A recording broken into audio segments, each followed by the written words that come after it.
શ્રી સ્વામિનારાયણ ભગવાનની જય. શ્રીજી મહારાજ કહે છે, સંત હરિભક્તને દેખીને જેની છાતી ઠરે નહીં, સંત હરિભક્તોને જોઈને જેની છાતી ઠરે નહીં અને નેત્રમાં ઝેર વરસે તે કુસંગી અને દ્રોહી કહેવાય છે. હવે મહારાજે કહ્યું એવું તો આપણે કોઈને નથી. આ તો બધા આનંદ કરે છે.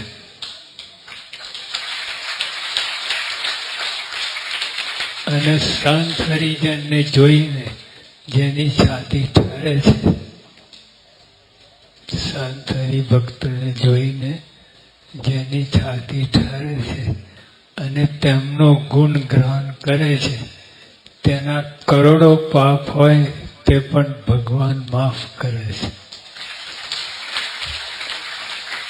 આટલું જ છે. આમ આમ આમ જેને સંત હરિભક્તોને જોઈને જેની છાતી ઠરે નહીં અને નેત્રમાં ઝેર વરસે તે કુસંગી અને દ્રોહી કહેવાય. આ પાસું. બીજું, અને સંત હરિજનને જોઈને જેની છાતી ઠરે છે અને તેમનો ગુણ ગ્રહણ કરે છે, તેના કરોડો પાપ હોય તે પણ ભગવાન માફ કરે છે. આટલું જ. તમારા હાથમાં છે.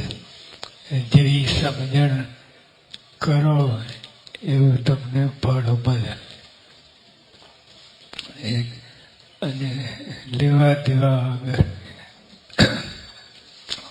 માથે પાપનું પોટલું વાળીએ એ કેવું કહેવાય. જેને તમને અડવાણ નથી, કાંઈ કરણે તો જઈને કરો એ કેવું કહેવાય. એના કરતાં સંત હરિજનને જોઈએ છાતી ઠરે અને તેમનો ગુણ ગ્રહણ કરે, તેના કરોડો પાપ હોય તે પણ ભગવાન માફ કરે.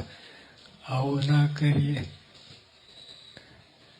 પહેલાં તો ભગવાન છે એમ મનાવવું જોઈએ, નહીં તો બધી ગડબડ સડબડ ચાલ્યા જ કરે. ભગવાન છે સ્થળ જોઈએ કે ભગવાન જ છે અને સાચા છે. અને આમાં જો ભગવાનને ભગવાન ના માનીએ, ખાલી સાચા બોલા માનીએ ને, સાચા બોલા દુનિયામાં હજારો છે સાચા બોલા, તે ખાલી એટલું જ માનીએ કે ભગવાન સાચા બોલા છે, બધું આવી ગયું. તો એ જે બોલે છે એ બધું સાચું છે એમાં આવી જાય. ધર્મ, જ્ઞાન, વૈરાગ ને ભક્તિયુક્ત હોય છતાં મારા ભક્તનો દ્રોહ કરતો હોય. જો ધર્મ, જ્ઞાન, વૈરાગ ને ભક્તિયુક્ત હોય, આ બધું હોય, આ એકાંતિકના લક્ષણ છે. આ બધું હોય. ધર્મ, જ્ઞાન, વૈરાગ, ભક્તિયુક્ત હોય છતાં મારા ભક્તનો દ્રોહ કરતો હોય તો તે મારા ચરણને પૂજી મારું માથું કાપનારો છે. કે ભક્તિ એટલે એ માર્ગે જવું નથી. સીધે સીધી વાત. આ રસ્તો અને વચ્ચે ત્રીજો રસ્તો હાય નહીં, નાય નહીં, હાય નહીં, ચાલ્યા કરે, ડગમગ ચાલ્યા કરે. તે એને કોઈ ફળની પ્રાપ્તિ થાય નહીં.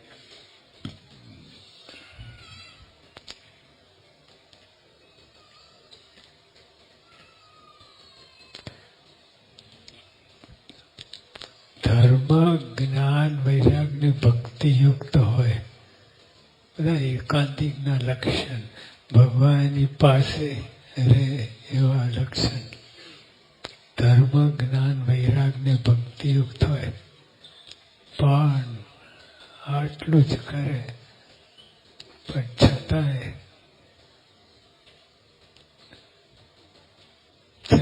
મારા ભક્તનો દ્રોહ કરતો હોય તો તે મારા ચરણને પૂજી મારું માથું કાપનારું છે.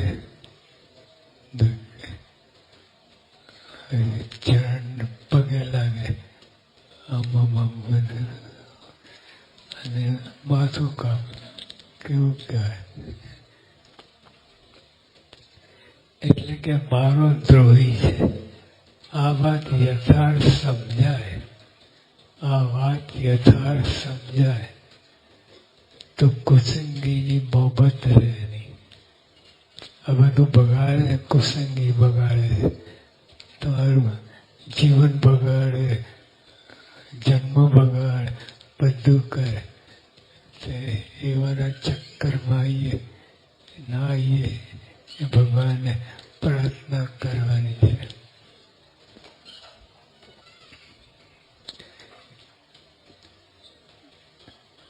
તે હરિજન પછી સંત ગુરુના અલ્પસરકા ગુણને મેરો સમ મોટો કરી વારંવાર કહેતો હોય. ગુણ અવગુણની વાત છે, બીજું કંઈ નહીં. આ સત્સંગમાં સત્સંગ ગુણ લો પ્રકાશ થાય અને અવગુણ લો અંધારું થાય. અંધારું. હરિજન પછી સંત ગુરુના અલ્પ સરખા ગુણને મેરુ સમ મોટો કરી વારંવાર કહેતો. જો આપણે આ કરવાનું સત્સંગમાં, બીજું બધું પડતું મૂકે. Do the best, leave the rest.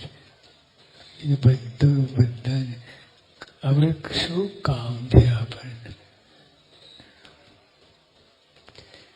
હરિજન સંત ગુરુના અલ્પ સરખા ગુણને મેરુ સમ મોટું કરી વારંવાર ગાતો હોય, વારંવાર કહેતો હોય ને સૌના દાસાનો દાસ રહેતો હોય.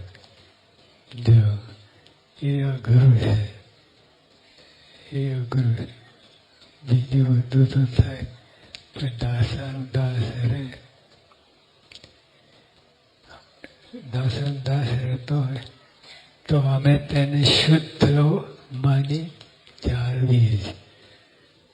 મહારાજ કે જો આપણી શુદ્ધિ બરાબર છે, આપણી શુદ્ધિ છે, પણ ભગવાનની શુદ્ધિ આ છે. દાસન દાસ રહીને અને એને શુદ્ધ માની જાળવીએ છીએ. સાચે છે ભગવાન પોતે. હવે ભગવાન સાચવીએ એટલે શું બાકી રહે? ભગવાન આપણને પોતાના કરીને માને, શું બાકી રહે?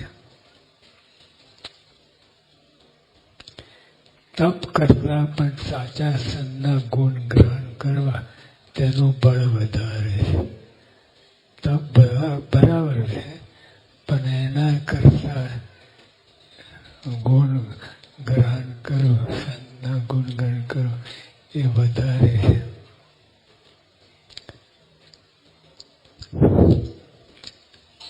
એ અપાર બળને પ્રતાપે દ્રોહના પાપથી બચી જાય છે. પછી તે સરળ પણ વર્તીને ભવ સિંધુ સહેજે તરી જાય છે.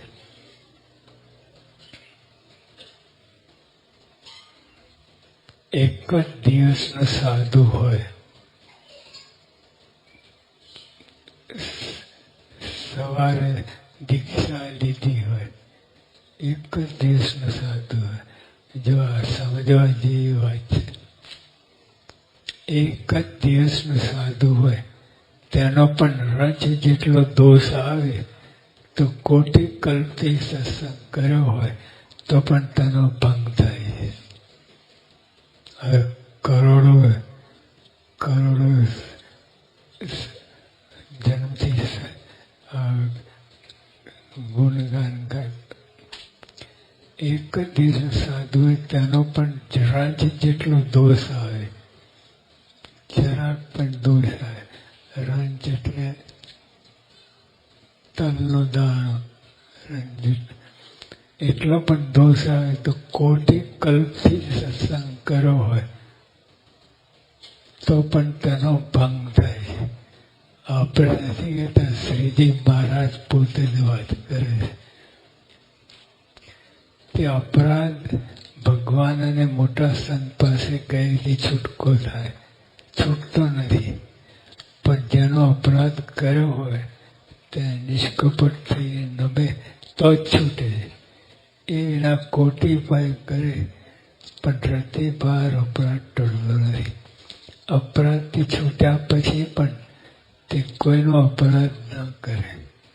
અપરાધી છૂટ્યા પછી કોઈનો અપરાધ ન કરે તો તેને વિઘ્ન આવતું નથી. સત્સંગના પ્રતાપથી કોઈ હરિજનને સમાધિ થતી હોય, સત્સંગના પ્રતાપ એના વિના કંઈ થાય.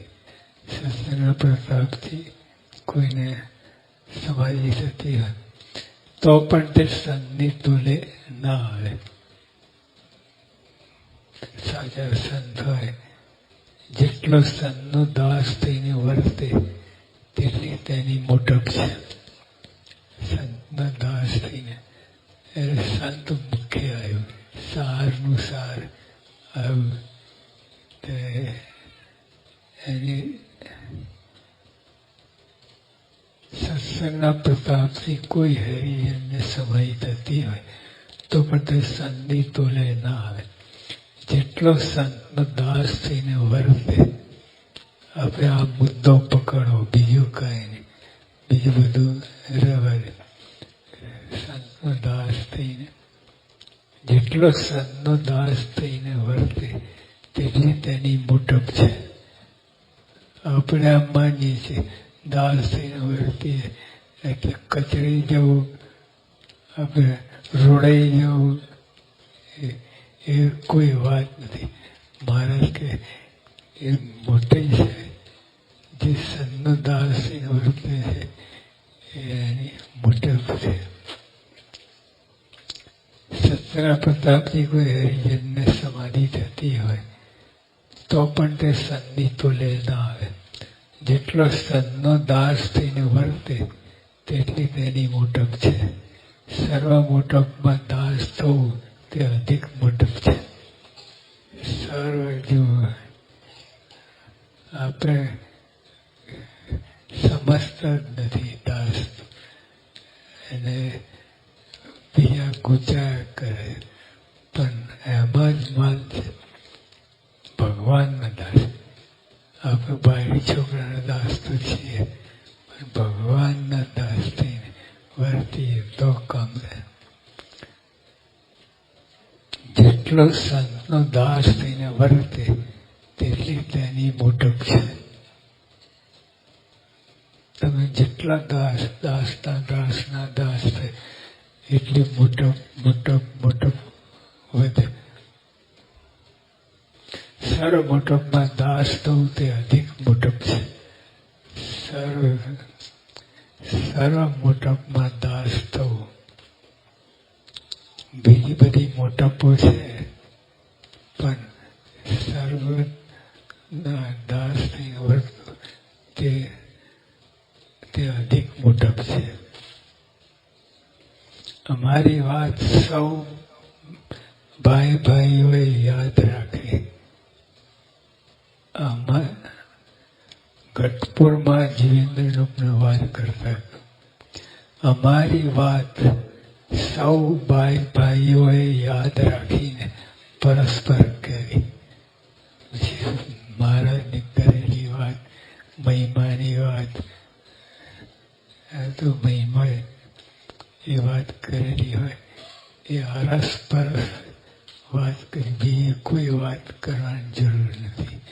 એમાં માલ નથી. કજ્જો કંકાસ ઊભું કરેલો છે. અમારી વાત સૌ ભાઈ ભાઈઓએ યાદ રાખીને પરસ્પર કહેવી. યાદ રાખ્યા વિના કોઈ હરિજનનું અંગ વૃદ્ધિ ના પામે. એટલે વાત સાંભળી, યાદ રાખવી, તેમાં ગાફલતા ના રાખવી.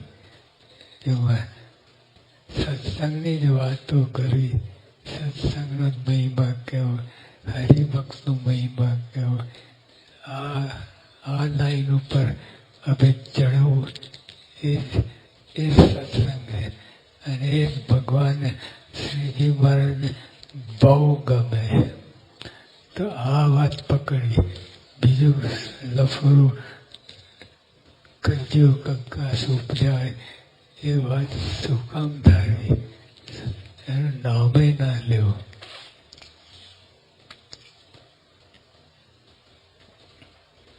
ગાફલતા હશે તો જેવા હશો તેવા ને તેવા રહેશો. ગાફલ એટલે ગુણગાન ગાવું જ, ના ગાવું એવું ના રાખવું. ગુણગાન ગાવા જ. એમાં જો તમને અબજો રૂપિયા મળતા હોય, અબજો મળતા, તે હાથમાં ના લેવું. તો એ રીતે મહારાજે જે વાત કરી એને યાદ રાખીને પરસ્પર કહેવી અને એમાં વધારો કરતા રહેવું. મારે કે અબજો રૂપિયા તુલ્ય છે, પણ આપણને દેખાતું નથી. એટલે પણ શ્રીજી મહારાજના વચન એ અબજો રૂપિયા છે. જો આપણે કોઈ નથી કહેતા એ મારું નામ લઈ જાય, તેને 100 રૂપિયા આપશે, 1000 રૂપિયા છે, મારું નામ લઈ. હવે ભગવાન એનું નામ લીધાથી કામ થાય તો મહારાજના વચનથી કેમ કામ ન થાય? પણ આપણને એ વાતની ગાફલાઈ રહે છે. આપણે ધારીએ ના ધારીએ, રૂચતું જ નથી, ગમતું જ નથી એવી રીતે. પણ જેને આ ભગવાનના ભક્તના ગુણગાન ગાવાની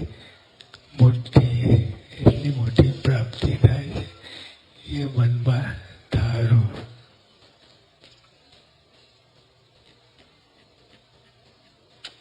પછી કહેશો કે અમે હરિભક્ત પણ સત્સંગમાં કાંઈ દેખ્યું નહીં. મહારાજના વચન પ્રમાણે કરે તો બરાબર, એવું ના કરે અને આપણે મનમાં રાખીએ, બધું મનસ્વી મંથન કરીએ તો ક્યાંથી પછી મારે પછી કહેશો અમે હરિભક્ત પણ સત્સંગમાં કાંઈ દેખ્યું નહીં. અમારી વાત હૃદયમાં ધારે, વાત હૃદયમાં ધારે, મનમાં નહીં, હૃદયમાં ધારે. મનમાં તો આવું, મનમાં તો કેટલો કચરો હોય, એ કચરા ભેગો બધું થઈ જાય. હૃદયમાં ધારી અમે હરિભક્ત સત્સંગ, અમારી વાત હૃદયમાં ધારે તો ત્યાંનો સત્સંગ પાકો રહે. હૃદય એટલે ટૂંકમાં મહારાજ શ્રીજી મહાત્મા સંતમાં અતિશય દ્રઢ વિશ્વાસ